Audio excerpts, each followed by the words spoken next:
बिस्मिल्लाहिर्रहमानिर्रहीम नहमदहु व नुसल्ली अला रसूलिहिल करीम. This narration is about after a pause. Pause means the no wahi came for a while. Prophet said, while I was walking, all of a sudden, I heard a voice from the sky.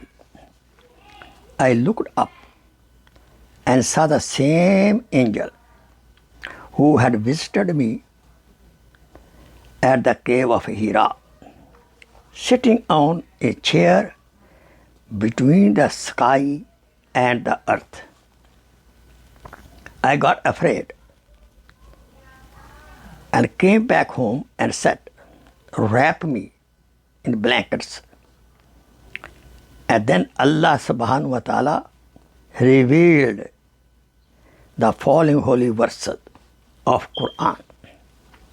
O you, Muhammad sallallahu alaihi wasallam, wrapped up in garments, arise and warn the people against Allah's punishment.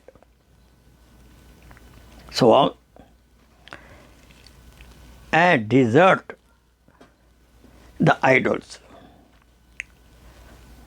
After this, the revelation started coming strongly, frequently, and regularly. وآخر دعوانا أن الحمد لله رب العالمين. Please share this video as a sadaqah jariyah. Jazakallah khair.